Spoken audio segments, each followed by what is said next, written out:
Hey everybody, this is Bill with Everest Bands. I run the YouTube channel for Everest, and we're starting a new segment today with this video called Everest Man, where we profile an Everest wearer, ask them about their watch history, their watch preferences, any fun stories they might have, things they like, things they don't.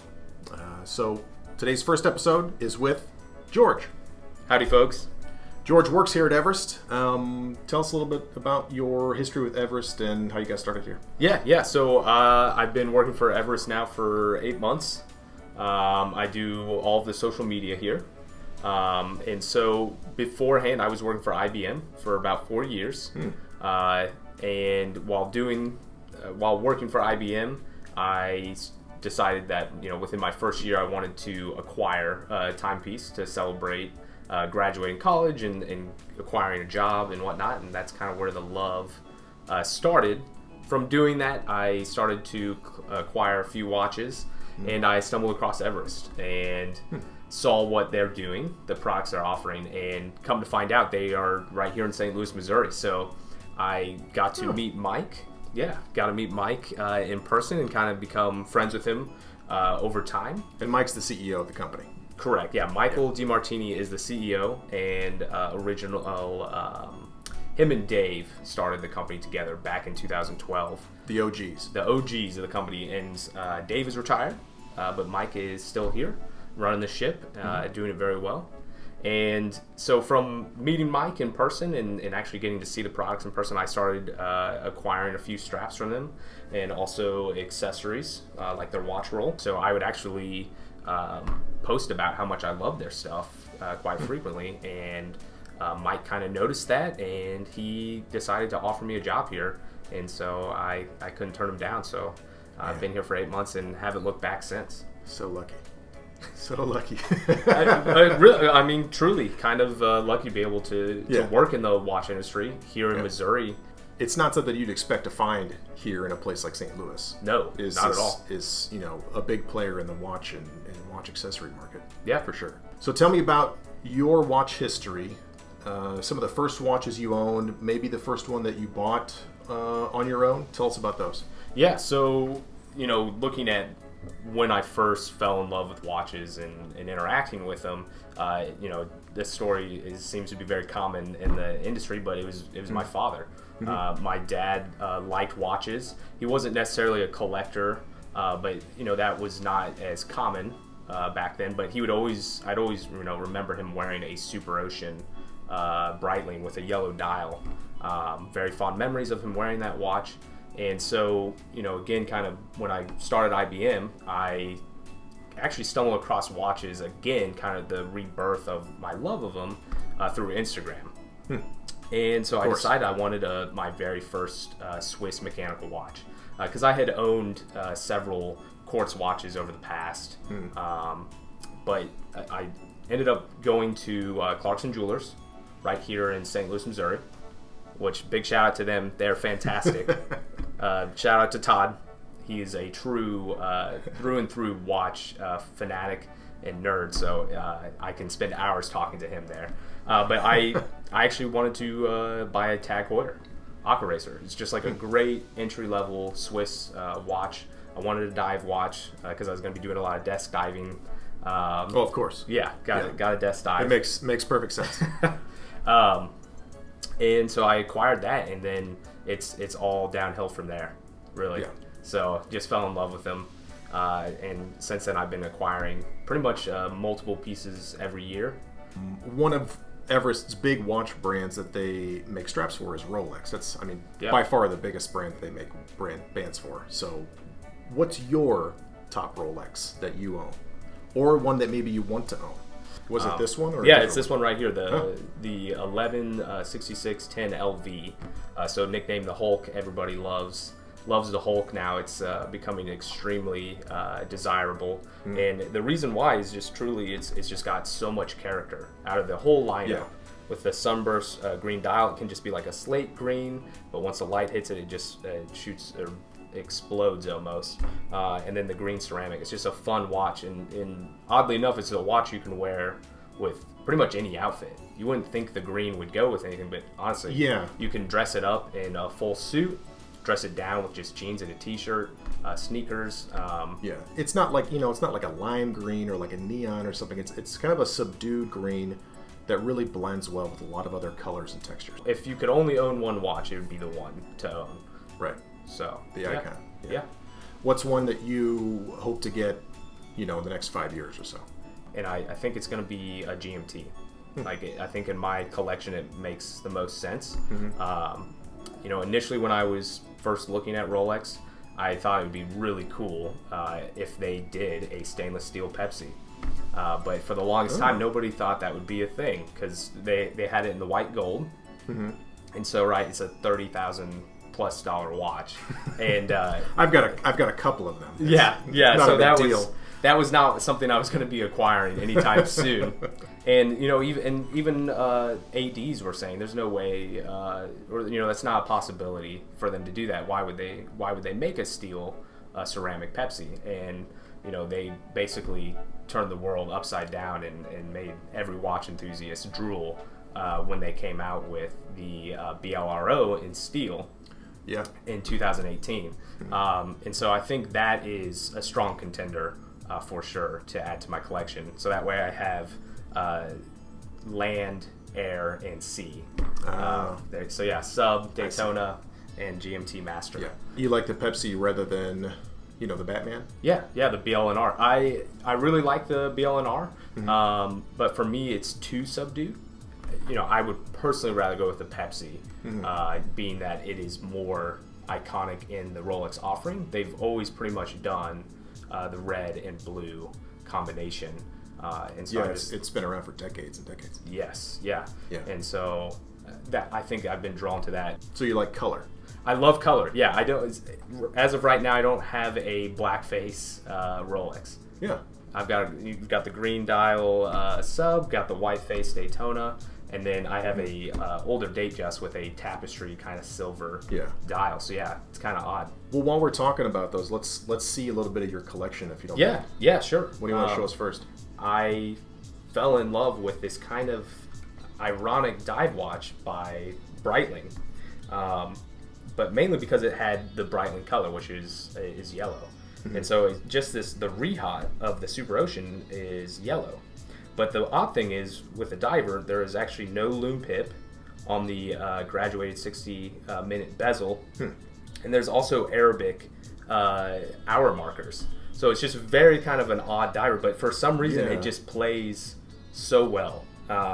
It looks like love it. It sort of looks like it would belong more in like a Daytona sort of family, like a chronograph. Yeah, the chronograph. Yeah. But I get so many compliments on this watch. It's just because it's so unique in the offering of divers. And then on top of that, the case and bracelet is fully polished. So it is just it's very Breitling, very blingy, very flashy. Breitling. Yeah, exactly. If you will. Yes, yeah, very Breitling. So I actually typically wear it on a rubber strap that they make that kind of tones it down. It's not so flashy. You don't want to blind anybody. But yeah, this was like a very serious, at the same time, diver, because the depth rating on it is 5,000 feet. So I mean, just insane. It's got some heft to it. Yeah. But in Breitling terms, this is kind of conservative in the size. It's a 42 millimeter case. But yeah, I really wanted to own this. This was my first Breitling that I purchased, and I really wanted to have something with a touch of yellow in it. So again, kind of playing on the colors. Yeah, you've got a whole sort of spectrum of colors here, don't you? Yes, yeah. So I love color. Kind of expresses who I am. That's what I think I also love watches so much, is because it allows for me to express myself. Where Absolutely. With men, you can really just wear a necklace, a watch, a belt, shoes. There's not a whole lot of jewelry options out there for us. So, and that's another reason I love watches so much. So you've got your treasure hunter. Yeah. Well, two really. Yeah. And then what do you have next? Yeah. So the next Breitling in my collection here it's the Emergency. And I like this one a lot. This one is a crazy watch. This is this is like the ultimate GShock, as I like to call it. And the reason for that is it is a super quartz Breitling movement inside, but it has the SOS beacon here. So if you ever were in danger, you actually could unscrew this crown and pull it, and it starts broadcasting on the 121.5 megahertz frequency, which is the SOS. And the case and bracelet are titanium, so it's actually incredibly light. Yeah. But it can do everything. It's got... oh, yeah, it really is. Yeah, just crazy how light it is. And it's a 43 millimeter case. This is the Gen 1 emergency. I thought maybe you kept a whole emergency meal in there. Yeah. There's enough room for a little snack. For a little tiny burrito. Yeah. So you pull out, oh man, I'm stuck in the woods, I'm starving. Yeah. Oh, my emergency burrito. That was plan B if they couldn't get the beacon to work. It would just be a food chamber. You should let them know it's a great idea. I'm sure George Kern, the current CEO of Breitling, would love that idea. Oh, absolutely. But yeah, this, you've got all these little screens here, so you can do an alarm, you can do a chronograph, second time zone, so many options, another time. So yeah, it's got date complication there. So Wednesday the 7th, and then you got running seconds and date. I mean, the thing is just, it's got it all built into it, and I mean, it is just crazy how accurate the super quartz movements are from Breitling, which sadly they're actually moving away from that. George Kern is kind of bringing them back to roots, and they're mainly only offering mechanical. I don't know what the future is for Breitling super quartz movements. So yeah, that's just a really you got unique. Yeah, this is a very unique piece. I love it. I enjoy it quite often just because it's so unique. Yeah, it's cool. And then you have you've got your hiker for hiking out in the desert or the Yosemite. Well, I go fishing with it actually. Oh, perfect. Quite often. Yeah. I do enjoy wearing it while I fish. So Perfect. it's perfect for that. And now we move to your what looks to me like a wedding watch. Yeah, it is. It's my date just here, and this watch was actually given to me by my father, who originally bought it in 1982. So this is a 16014 date just with a tapestry dial, and he bought it when he graduated there. Yeah, you can really see the lines on there. So it's a really fun watch. And so he gave it to me when I graduated college, and he had clearly worn it for easily a decade straight. Yeah. And so the case was scratched up, the bracelet was scratched up, the crystal was very well scratched, which was cool because you got to see kind of the history of the watch through the scratches. And so he gave it to me, and I wore it for a few months, and I decided I would actually send it off and have it serviced by Rolex. Oh. And so they polished it, they went through the movement, they replaced the crystal and the crown on it. So, I mean, it just looked like a new watch. And again, this was before I was working for Everest. Are you sure they just didn't swamp it out? Yeah, exactly. It's possible. It is, well, and so that is the amazing part, is that you can have something that has lived with somebody for so long and give it to somebody, and they can have it serviced and polished, and they can start making their own mark, their own chapters, their own story with the watch. Right. And so when the watch just lives on with somebody else. Exactly. Yeah. Truly a very special gift. But when it came back, the bracelet was almost perfect. And so, again, before I worked for Everest, I started looking for options. And again, I stumbled across Everest. And so I put on this tan curved-in leather strap for it, which is kind of patinaed now since, just kind of normal grease from my hands and stuff like that. Yeah. And so... But, I mean, it almost looks like a modern date dress. Taking the bracelet off, it's hard to tell unless you look at, drilled lugs. But, yeah, it's just a gorgeous watch. Yeah, and truly beautiful. I mean, the leather just... I only wear it on special occasions now. Yeah. So, like you were saying, I'll wear it to a friend's wedding. The leather just looks super smart on there with the style of the watch and the fluting on the bezel and it really makes just the shine and the polish. It looks really nice. Yeah, it really makes the watch pop. So I really have enjoyed this watch quite immensely, and I look forward to willing it to hopefully my children as well. So yeah, your future 16 children that you're gonna have, right? Just 14. Oh, okay. I'm only shooting for 14.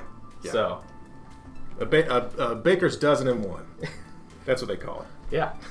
All right, and you got a Daytona too, right? I do. Yeah, it's in the coffin. So recently I've been kind of just wearing it on Fridays and through the weekend.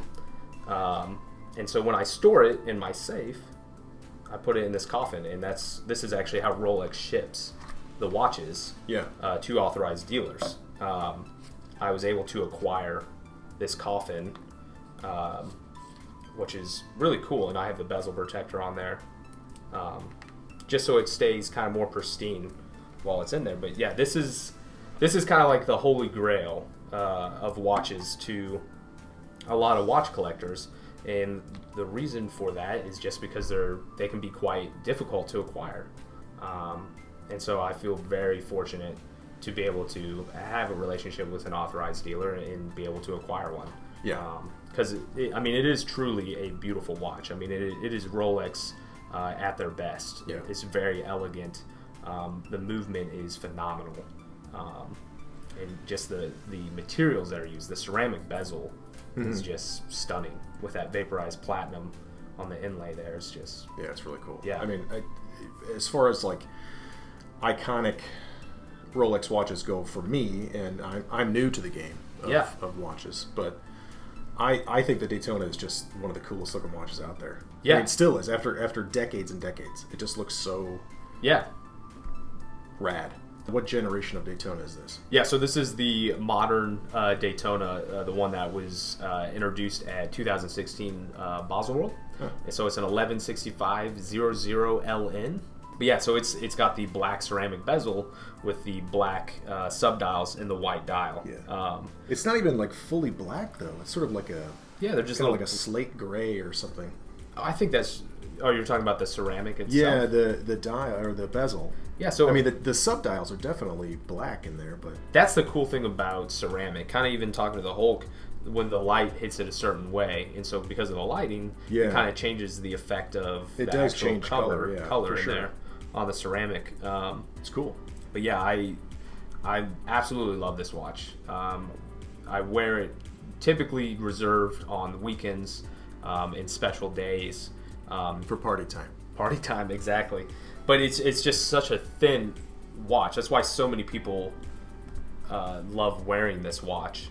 I mean, the fact that there's a whole chronograph movement in here with a 70-hour power reserve, parachrome hairspring, it just wears so incredibly comfortably at 12 millimeters. It's Rolex at their best, really. Yeah, it truly is, with the materials and just the layout, and the fact that it's got 100 meters of water resistant with the screw down pushers and the trip lock crown is just phenomenal. I have swam in the pool with it. I didn't even think twice about it.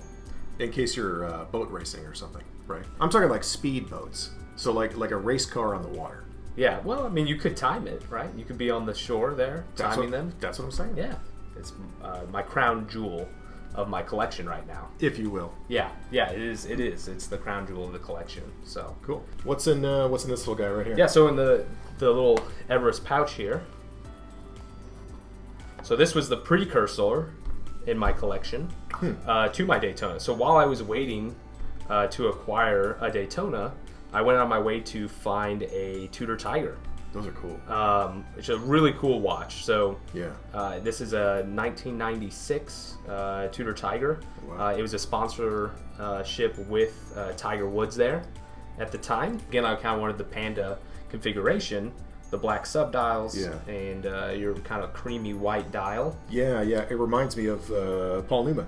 Yeah. The Paul Newman Daytona. Yeah. Same colors. And so the cool thing about this watch is it's actually using a trip lock crown and screw down pushers. The same screw down pushers that are used on the Daytona. And then obviously the trip lock crown is signed with the Tudor shield. But it's got the 3 little dots for a trip lock crown. Yeah. So it's a very sporty watch, but you also get a date with the Cyclops there. Yeah. So it's a lot going on. Everybody's always saying, when is the Daytona get a date? Well, here you go. It's right here.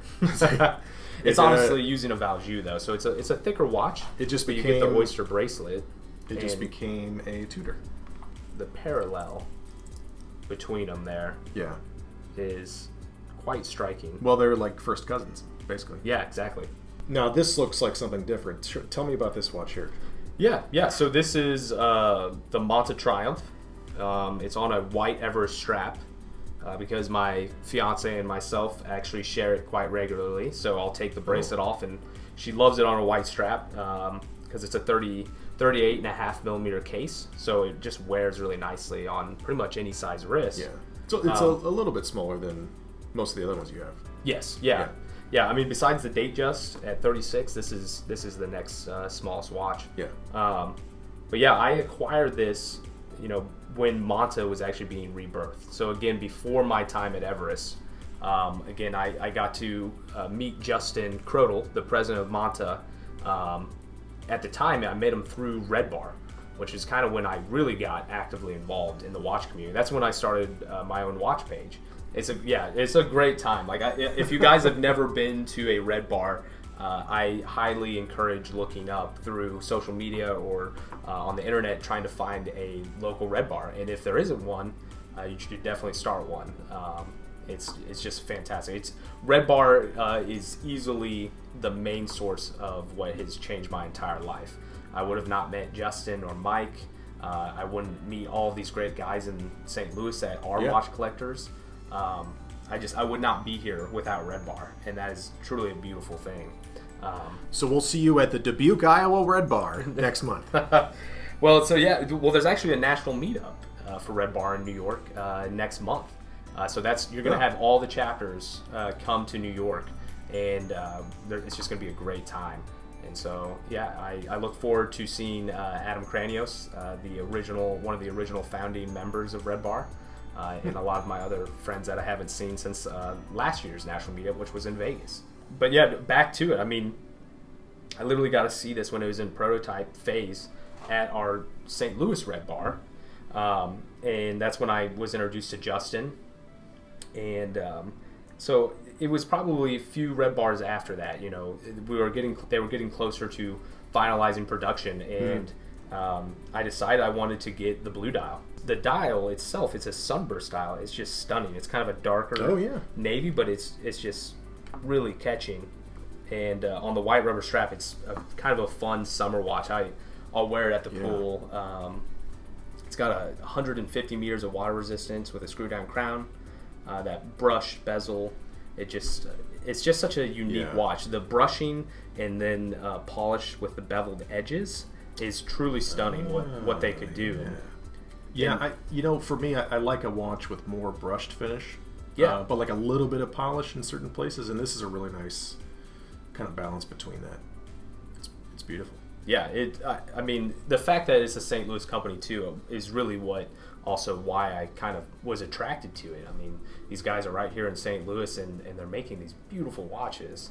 And so I had to have one, and so I pre-ordered it, and it took after I pre-ordered several months, and it came in November 2 years ago. So 2017. It's just crazy how fast time flies, and I've just been loving it.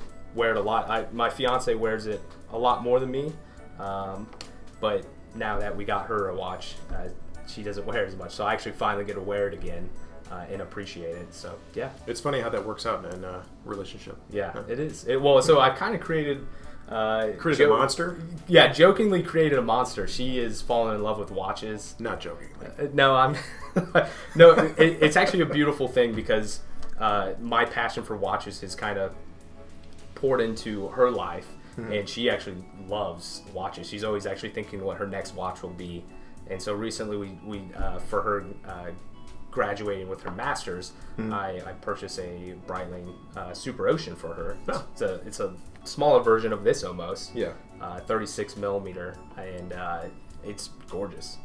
And so she's loving watches now, and it's really kind of fun. It's a fun hobby that you get to share with your loved one. I did the same thing with my wife, but with barbecue. So now she just loves I love barbecue. that. Gosh, you can't go wrong with that. Can't get enough. No. Delicious barbecue? Absolutely. Well, thanks for showing your watches to us. Yeah, absolutely. What's a typical day like for George? What do you carry around with you besides a watch? I mean, you wear a watch all the time, right? Yeah, pretty much. daily essentials for me, like my daily carry, it's always going to be a watch. It's going to be a knife, a pocket knife, sunglasses, phone, wallet. Those are kind of my daily essentials. Fanny pack, full of mints. Nope, haven't got a fanny pack yet. Come on, George. Nah. You got to get on the train. Well, I think I'll put that one. I'll wait for that fad to die. Oh, not for me. It's never going to die for me. No. So you said you go on vacation with your watches. Where do you like to go? Yeah, so, favorite vacation spot, that is a tough one. Honestly, vacation spot favorite, it probably is Las Vegas. Really? I love Las Vegas. Yeah. There's just so much to do, so much to see. Can you tell me what you like to do there? Yeah, so one of my favorite things to do while I'm in Vegas is share. I do love seeing the shows, but I go to, it's called Dream Racing, and it's way off, not super way off the strip, but Dream Racing is the ability to basically drive your dream car on a racetrack. Yeah. And so I love Lamborghini, and they have an assortment of Lamborghinis, from Aventador to Gallardo to Huracans. And so I typically will spend a day, kind of an afternoon there, doing multiple laps on their track, and it is a blast. Yeah. If you love cars, this is a must. And so I love vacationing in Las Vegas. Yeah. Like that's my favorite place to vacation at. Man, if I knew you loved Lamborghinis so much, I would have let you drive one of mine. I mean, it's not a problem at all, really. Yeah. Well, anytime you want. Let's do it. All right, George, we talked a lot about your watches, sort of like your life around watches, things you like to do. Tell me about why you like Everest straps in particular, and which ones are your favorites. What do you want to see them come out with in the future? It's a lot, but give me the gist. Yeah, so I clearly love straps. That's kind of why I fell in love with Everest. That's clear. Just because of the quality of the product and what they were offering. Because I always fall in love with a watch while it's on a bracelet, because that's kind of how it's advertised. And I love wearing it on a bracelet, but I find, the rubber straps to be more comfortable. So I'm more of a strap guy. Why I love Everest so much, it honestly, it comes down to the design elements of it. With the 9 pinhole adjustments there, and they're very close together, you can really get a dial and fit when you're wearing their tang option. And the reason it's something that a product that you can sleep with or shower with is there's just this really nice channeling on the underside of the strap, so water and sweat bleed off and your wrist can actually breathe. I also really like them because they have this nice arch away from the watch, so while it's on your wrist, it kind of curves around your wrist and it doesn't pinch it. Yeah, so that's why. Yeah, because a lot of straps, they're not so tightly engineered, and they sort of end up squishing your wrist together. Yeah, so I mean, if you're not using this curved-in product, it just immediately contours down. Which, I mean, when this is on there, it's got this nice curvature to it. So there's just the wrist is able to breathe, and nothing is kind of trapped under there. Yeah, and so that is why I'm more of a strap guy probably than anything, and why I really love Everest. I mean, like we talked about earlier, you like color, you like customization, and so there, with these straps, there are just so many options out there to put your own little bit of your own design on your watch. I add my own flavor, my own flair to my watch, and that's really why I like them so much. Because I mean, again, you fall in love with the watch while it's on a bracelet because that's how it's advertised. But that you see, you'll run into somebody that's got your watch, and your watch will look just like theirs. And so with Everest, you can make it your own. And especially like with my Daytona, I love to put it on white rubber to match the dial. Sometimes I'll wear it on black. Red is always fun. Like when I'm in Vegas, I love to put it on red. Because it's just perfect. It makes the watch pop. It really pops, And then even like our racing leather looks awesome on the Daytona. And it just allows you to really make it your own. And the best part about it is it's also even more comfortable. It's really hard to beat the comfort of a rubber strap. But to answer your next question, What would I like to see Everest come out with? Being on social media, I get to see directly what people are asking for, what they want. Personally, I would love to see a Datejust 41 strap. That watch is so well constructed and put together, and I know for a fact that the spring bar location on that is so close to the case that if you were to wear like a straight edge strap, it rubs on the case. And a lot of folks don't like that, whereas if we have a curved in, it's going to be stationary and it's not going to move. Yeah. And so it will complement that watch like beautifully. I think it would be awesome to see a curved in leather or curved in rubber for the Datejust 41. I would love to see that. Is there another brand of watch that maybe you'd like to see Everest get into? But yeah, I would love to see Everest come out with some curved in rubber straps and leather straps for the Omega watches, whether it's the Seamaster or the Speedmaster. I think those would be great candidates.